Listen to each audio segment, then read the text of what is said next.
uangalie tu. Na ukiachana na hivyo nilivyosema, ili uweze kujua kwamba unasogea kwenye uhuru, kitu cha kwanza kitachokuonyesha ni cash flow. Yani hakuna uhuru wa kifedha kama una yani hamna, yani kusema cash flow maana yake ni ule mzunguko wa fedha uliokuwa nayo. Kuna mtu ili apate fedha lazima yeye atokee eneo la tukio ndo fedha iingie. Na kuna mtu halale amke kule hela inajigenerate. Kwa hiyo hili ni moja kati ya ishara kuonyesha kwamba sasa hivi unapata uhuru wa kifedha. Maana yake hauhitaji utoke ili fedha iingie. Popote ulipo, mazingira uliokuwepo, hakikisha hela inaingia. Ndio ile unasema unaweza ukawa umeajiriwa sasa hivi. Ili uingize fedha lazima ufike studio, mwisho wa mwezi ndo hela iingie. Lakini ili upate uhuru maana yake wewe hapo umeajiriwa.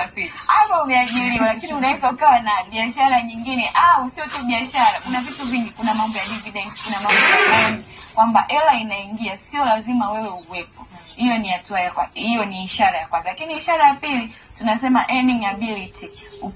Yani moja kati ya dalili ya kuonyesha kwamba mimi sasa hivi ninaanza kupiga hatua za uhuru wa kifedha ni fedha kiwango kuongezeka.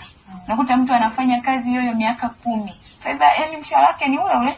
Maana yake hiyo ni ishara kwamba kuna asilimia fulani usiupate uhuru wa kifedha. Kwa hiyo hakikisha kile unachokifanya ongeza thamani, watu waongeze kukulipa, au kukuza brand, au kama ni biashara fanya kwa ukubwa wafikie watu wengi zaidi, au kama ni huduma maana yake yani itengeneze katika namna ambayo mtu atahitaji zaidi ya mara moja ili uweze kupata